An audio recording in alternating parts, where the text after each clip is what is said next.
Oi, oi, oi! Sejam bem-vindos ao nosso Band Placar, tem oferecimento BandBet. Chega de seleção brasileira, pelo menos até a data FIFA de outubro. E agora o nosso assunto nessa quarta-feira é a Copa do Brasil. Hoje decide, Berna. Mata-mata, hoje é o último jogo das quartas de final para Fluminense e Bahia lá no Maracanã. Decisão na casa do Fluminense e do Flamengo e de outros clubes que dividem o Maracanã. Mas é na casa do Fluminense que recebe o Bahia com a vantagem. O Bahia tem uma vantagem que é pequena, mas é uma vantagem. E o Flu, antes da data FIFA, não vence há 3 jogos. Então, Renato precisa dar conta do recado aí, porque aquela história de Copa do Mundo de Clubes já ficou para trás. E o torcedor quer vitória hoje em casa. E uma virada, Berna, é totalmente possível. Totalmente possível. Primeiramente, boa tarde a vocês. Aqui nos assiste aqui no Band Placar com oferecimento BandBet no Esporte na Band, nosso canal no YouTube, né? O Fluminense vive uma semana agitada, né? Um noticiário muito conturbado, afinal, caminha para ser mais uma SAF no futebol brasileiro. Muita gente discutindo, inclusive, o valor baixo que será pago pelo empresário Carlos de Barros pela SAF do Fluminense, mas essa é uma conversa para depois. Vamos falar sobre a bola rolando. O técnico Renato Gaúcho, para mim, é menos gabaritado do que o Rogério Ceni. O que não significa que seja um técnico horroroso, nada disso. A gente tem até o comparativo do número de títulos, né? O Rogério Ceni e o Renato têm 9 títulos cada um no futebol brasileiro, evidentemente, só que o Renato começa a carreira lá em 1996. Quando prometeu desfilar pelado se o Fluminense caísse para a segunda divisão do futebol brasileiro, aconteceu, felizmente o Renato nunca cumpriu a promessa, né? E terá um desfalque importantíssimo para essa partida de logo mais contra o Bahia, que é a ausência do lateral direito Samuel Xavier. Existe uma grande diferença de rendimento para mim entre Samuel Xavier e Guga. Guga chegou a jogar eventualmente pela lateral esquerda, né, Isa? No miolo de zaga, tá tudo certo. Thiago Silva, super recuperado, vai jogar ao lado do Freitas, também super recuperado fisicamente. E a questão toda do Fluminense passa pelo meio de campo. Aí a Copa do Mundo de Clubes foi um divisor de águas, né? Porque o Ganso perde a posição de titular na Copa do Mundo. E eu volto a insistir, por que poucas oportunidades a Paulo Henrique Ganso? Entendo a questão física, entendo que não possa jogar todos os jogos, mas nem no segundo tempo ele tem entrado, Berna. Eu acho que um jogador como esse, talentoso como em 2 passos ele deixa o companheiro na cara do gol. Acho que ele precisa ter mais oportunidade com o Renato. Não sei se é algo pessoal, se é algo de treino. Não. O Renato dificilmente tem problemas com os jogadores. Mas acho que deveria ter mais oportunidade. Eu concordo com você, até porque aquele cara que a gente viu anteriormente, o Germancano, deixa de ter mais oportunidade, está na tela agora para você, sem o Paulo Henrique Ganso no campo. O Paulo Henrique Ganso é um jogador que prepara jogadas pelo meio, né? O Fluminense hoje depende muito dos pontas e dos laterais para criar jogo para esse cara aí que é o Germancano, né? Que não é necessariamente um exímio cabeceador, é um cara para receber a bola ali na grande área e bater de primeira. Ele tem um chute muito forte com a perna direita, mas ele precisa ser municiado o tempo todo. Ele não é um virtuoso, não é aquele jogador que vai receber a bola no meio de campo, driblar 3, 4 jogadores para fazer um gol. Não é essa a dele. E como a gente falou, o Paulo Henrique Ganso sem oportunidades e o Fluminense com mais força neste momento pelas pontas. Com o Canóbio jogando mais pelo lado direito, é uma sacada do Renato, para mim super boa. E o Serna, que é bom jogador, não é um John Arias, embora seja colombiano também, pelo lado esquerdo, com o Germancano mais adiantado, sendo centroavante. Né? Cano ou EV nesta noite?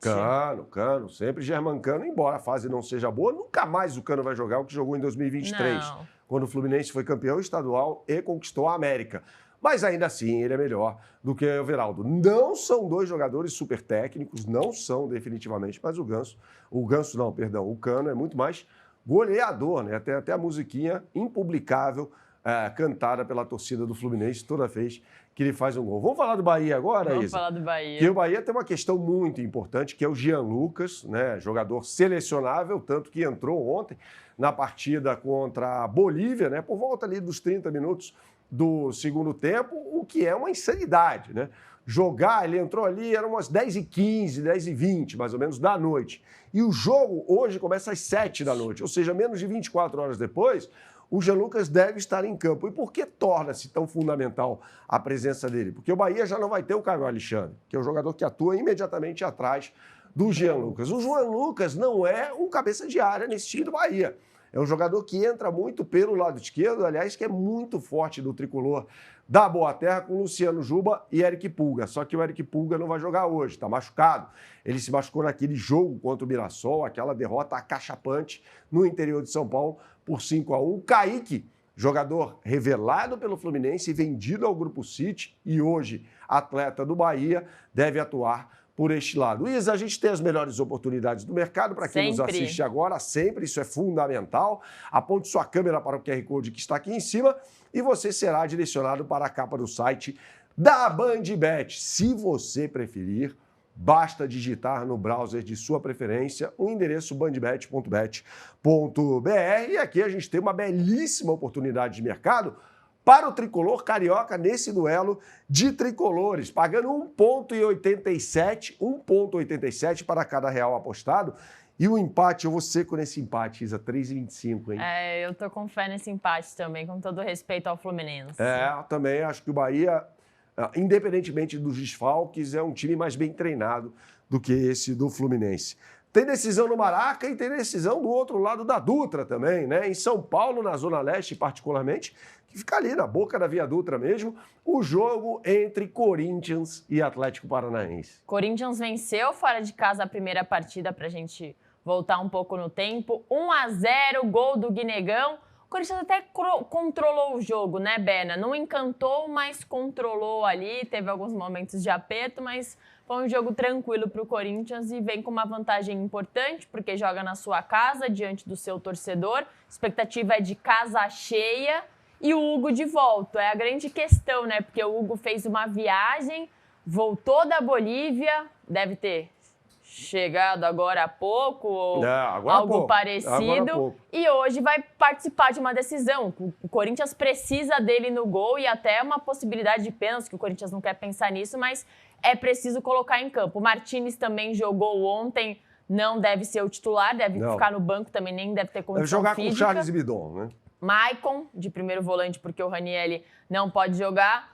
Charles e Bidon. Isso eu acho que é um pouco aberto demais, mas vamos ver. Não, mas o Corinthians vai jogar em casa, como você bem disse, foi uma vitória, de certa forma até, tranquila na Arena da Baixada, por 1-0. No segundo tempo, o Hugo fez 2 defesas bem importantes, né, Isa? Mas o time do Atlético Paranaense não é um esquadrão, embora viva um bom momento, vem de 3 vitórias consecutivas na Série B, no meio do caminho aí tem a derrota por 1-0 em casa para o Corinthians, e você falava sobre o Guinegão, esse cara aqui, ó, o Yuri Alberto, deve ser a novidade do técnico Dorival Júnior para essa partida, ele está recuperado, e aí o trio Gin, né, Garro, Yuri e Memphis, deve estar em campo pela 10ª vez neste ano, só tem uma derrota, que foi justamente aquele jogo para o Barcelona de Guayaquil, na fase prévia da Libertadores da América, por 3-0. Que derrota acachapante também foi esta. Mas a tendência é que os 3 estejam em campo juntos nessa partida contra o Atlético Paranaense. E aí, desses 10 jogos, se não me falha a memória, só apenas 2 ou 3 foram com o Dorival, porque ele insiste nessa história, né?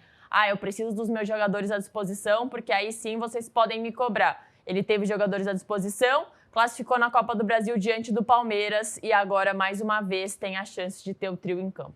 O Dorival, pouquíssimas vezes teve esses 3 jogadores em campo, que é muito ruim para o técnico do Corinthians, que você vê na imagem, que não está mais tão pressionado quanto esteve outrora. Vamos falar rapidamente sobre esse time do Furacão, né, Isa, que pode ter uma série de desfalques para esse jogo de hoje, começando definitivamente por um, que é o técnico Odair Hellmann, que está suspenso. No lugar dele. Fábio Moreno, auxiliar, vai dirigir pelo menos à beira do gramado. Quem escala é o Odair Hellmann, mas à beira do gramado será ele o comandante da equipe paranaense, né? E aí a gente vê um time retornando a uma linha de 4 defensiva.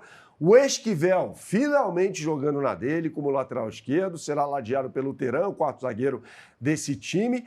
E aí na meia cancha, o Patrick Choco vem renascendo no time do Atlético Paranaense, mas é dúvida para essa partida.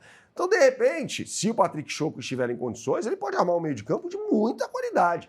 Com Patrick e Dudu, que vem se destacando, né? Um garoto, um piá do caju, como se fala em Curitiba, e o Zapelli, com Mendonça, Leozinho e Kevin Viveiros à frente, ou seja, um time até encorpado ofensivamente, embora tenha vários problemas defensivos. O goleiro Santos livra a barra do Furacão com certa frequência, Sim. mas é um time do meio para frente com uma certa qualidade. Não acredito que vai dificultar para o Corinthians, pelo menos eu acho isso, não sei o que você pensa, Isa.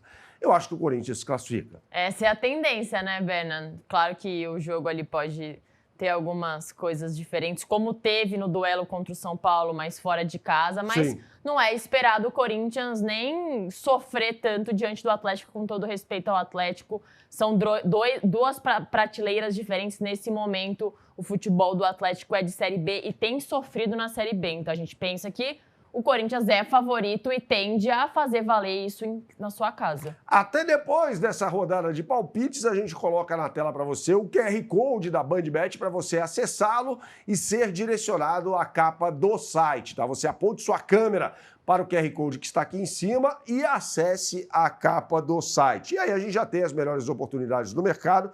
Eu vou seco nesse Corinthians pagando 1,98, Isa. Eu acho que Vamos é o que de vai vitória acontecer. do Coringão. A odd está muito boa para tamanho favoritismo do Corinthians nessa partida. O que lhe parece? Vamos nessa, vamos de vitória do Corinthians, também acho favorito. Tem que fazer valer a pena o mando de casa e garantir a vitória, né, Berna? A volta de data FIFA, o Dorival teve tempo para treinar, teve tempo de recuperar seus jogadores. Então tem que pelo menos fazer uma boa apresentação jogando em casa, é o que o torcedor espera. É isso, então é claro que vale sua fezinha. Nas quartas de final da Copa do Brasil, 2 jogos hoje, 2 jogos amanhã, claro, sempre. Com a BandBet, um lance, infinitas possibilidades. O que você sempre fala por aqui? Tem que jogar com responsabilidade, é só para maiores de 18 anos. Valeu, pessoal!